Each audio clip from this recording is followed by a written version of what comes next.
Netflix पर crown web series ने एक बार फिर राजकुमारी डायना और प्रिंस चार्ल्स के संबंधों को प्रज्वलित किया है और रॉयल्स इससे बहुत ज़्यादा खुश नहीं हैं। जानते हैं क्यों?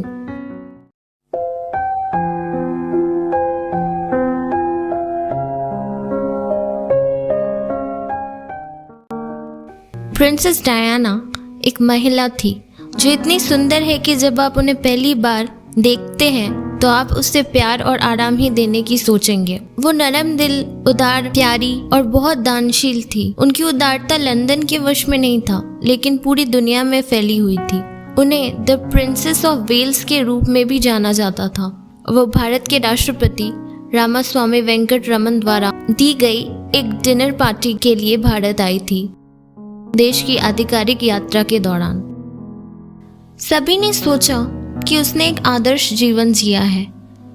एक औरत को और क्या चाहिए?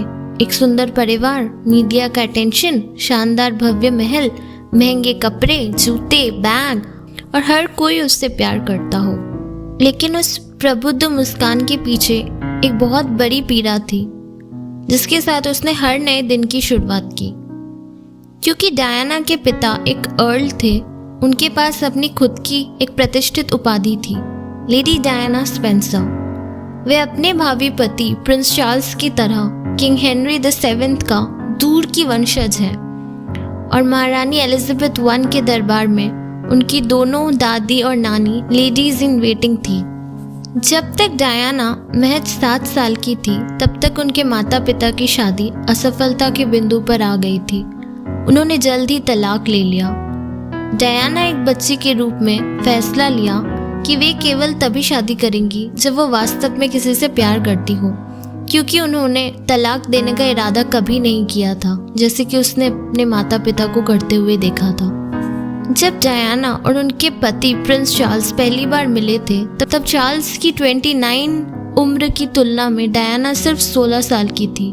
जैसे ही राजकुमार चार्ल्स और डायना ने डेटिंग शुरू की, वे प्रेस द्वारा हाउंडेड होने लगी। लंबे समय के बाद अफवाह घूमने लगी कि क्या जोड़ी जल्दी सगाई कर लेंगी।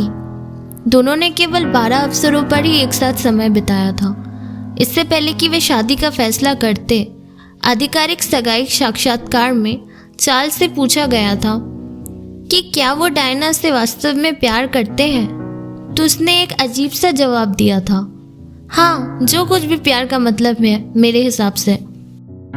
सेंट पॉल कैथेड्रल के बाहर लगभग 6 मिलियन लाइनिंग के साथ दुनिया भर में 750 मिलियन लोगों ने ऐतिहासिक शादी को देखी। आधुनिक राजकुमारी डायना ने शादी के आज्ञा रेखा यानी ओबेइंग के हिस्से को छोड़ने का फैसला किया, जो बाद में प्रिंसेस मेगन और प्रिंसेस कैथरीन ने भी किया। जल्दी उसे पता चला कि विवाहित जीवन में 3 लोग शामिल थे। प्रिंस चार्ल्स की वर्तमान पत्नी कैमिला पार्कर बाउल्स। जब उसे अपने पति के कैमिला पार्कर चल रहे संबंधों का पता चला, वे अधिक से अधिक उदास और यहाँ तक कि आत्महत्या की प्रवृत्ति का अनुभव भी करने लगी थी, जिसे उसने अपनी करीबी सूत्रों में स्वीकार भी किया। उन्हें गंभीर बुलिमिया का सामना करना पड़ा था। प्रिंस चार्ल्स की निजी दास के अनुसार वो हर दिन कैमिला को बुलाया करते थे और उस दिन जिस दिन उनसे बात नहीं हो पाती थी, तो वो चिड़े चिड़े रहते थे। उन्होंने लगातार कफलिंग्स भी पहन रखी थी, जो कैमिला ने उनको शादी में गिफ्ट किया था। इसने केवल उस जेलसी को भड़काया जो डायना ने पहले से ही महसूस किया था, और जैसे जैसे दिन बीतते गए, डायना को परेशान किया गया। ये स्पष्ट हो गया कि वो कितने खुश थे।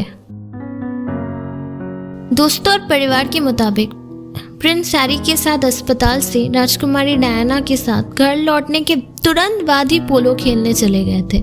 इससे भी बदतर, वो हैरी के बालों के बारे में शिकायत कर रहे थे, ये कहते हुए कि ये तो स्पेंसर्स की फैमिली की तरह लग रहा है।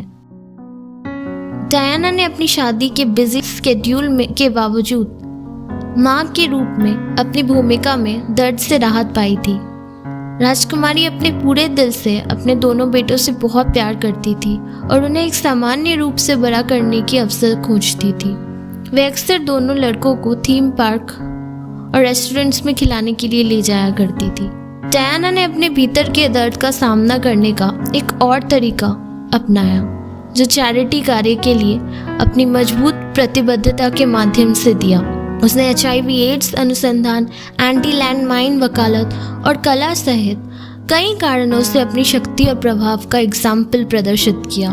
तो वे डाउन टू अर्थ और निर्विवाद होने के लिए बहुत ही जानी जाती थी और लोग उससे बेहद प्यार करते थे। एक बार तो उन्होंने HIV एड्स के पेशेंट के साथ बिना ग्लव्स के साथ ही हाथ मिलाए, ताकि लोगों को ये समझ आए कि एड्स विक्टिम्स भी इंसान होते हैं और उन्हें भी प्यार की बहुत ज़रूरत होती है। जैसे जैसे डायना और चार्ल्स की शादी में गिरावट आती रही, लोगों की नज़र में उनकी सही जिंदगी का पहलू बिल्कुल ढलने लगा। आखिरकार डायना और चार्ल्स की 11 साल की शादी पूरी तरह से बिगड़ गई और क्वीन एलिजाबेथ ने खुद दोनों को आधिकारिक रूप से तलाक देने की आज्ञा दे दी। You will ever be queen? No, I don't. No. Why do you think that? I'd like to be a queen of people's hearts, in people's hearts, but I don't see myself being queen of this country. Rajkumari Diana वास्तव में अलग नहीं होना चाहती थी। एक पूर्ण तलाक का मतलब होगा कि वो रॉयल हाइनेस यानी सारे रॉयल्टी से अपने खिताब को भी खो देंगी। उन्होंने अपने घरेलू कर्मचारियों और सुरक्षा टीम को भी खो दिया और यहाँ तक कि अपने बेटों को भी खो दिया। उनके बड़े बेटे विलियम ने उनसे शपथ दिलाई कि जब वो राजा बनेंगे तो वे उनका खिताब बहाल करेंगे। लेकिन दुख की बात है कि हम जानते हैं कि प्रिंस विलियम को अपने वादे पर अमल करने का मौका कभी मिला ही नहीं। 31 अगस्त 1997 की शाम को प्रिंसेस डायना अपने फ्रेंड फायद के साथ रिट्स पेरिस में भोजन किया, जहां उन्होंने मूल रूप से रात में रुकने का प्लान भी बनाया था। लेकिन अपने भोजन के दौरान फायद को ये संदेह हो गया कि पापराजी अंदर आ चुके हैं और उनकी तस्वीरें खींच रहे थे, इसलिए उन्होंने अपने भोजन को कमरे में भेजने का ही अनुरोध किया। दोपहर 12:30 बजे के आसपास दोनों ने फायद के अपार्टमेंट में वापस जाने का फैसला किया और सुरक्षा अधिकारी हेनरी पॉल द्वारा संचालित एक ब्लैक मर्सिडीज पर सवार हो गए, जिसमें बॉडीगार्ड ट्रेवर रिस जोन्स भी थे। मिनटों के बाद कार 70 मील प्रति घंटे की रफ्तार से कंक्रीट के खंभे से टकरा गई। पॉल और फायद तुरंत मारे गए। डायना तब जीवित थी और जैसे ही उसे मलबे से बाहर निकाला गया तो उसने कहा, माई गॉड व्हाट हैज हैपेंड, यानी मेरे भगवान ये क्या हो गया। डॉरी फयाद के पिता और रिट्स पेरिस के मालिक मोहम्मद अल फयाद का मानना था कि दुर्घटना प्रसिद्ध जोड़े की हत्या करने का एक साजिश था। कुछ लोगों ने मीडिया को दोषी ठहराया कि मीडिया उनके पीछे नहीं पड़ती और फोटोग्राफ्स नहीं खींचती तो वे फायद के घर जाने का प्लान ही नहीं बनाते। कुछ लोगों ने ड्राइवर को दोषी ठहराया क्योंकि ड्राइवर ने कुछ एंटी डिप्रेसेंट दवाइयाँ ली हुई थी।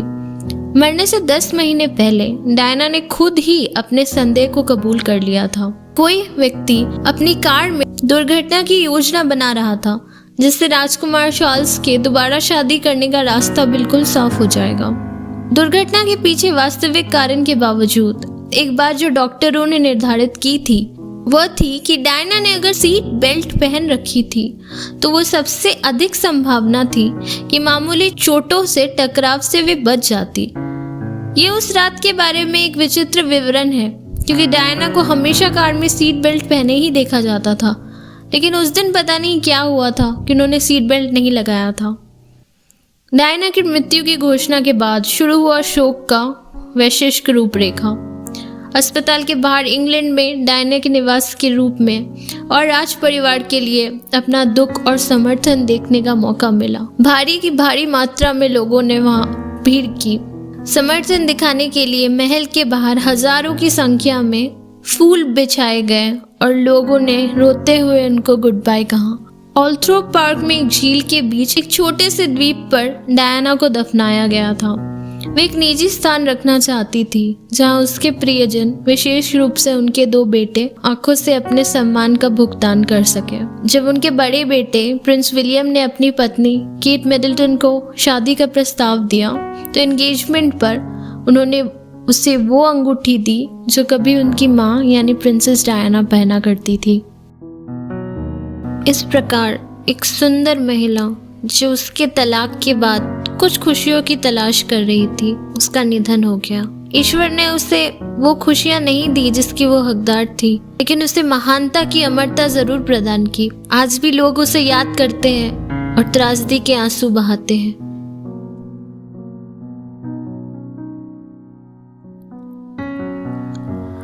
अगर आपको ये वीडियो पसंद आई हो तो इसको लाइक, शेयर और सब्सक्राइब करना मत भूलिएगा।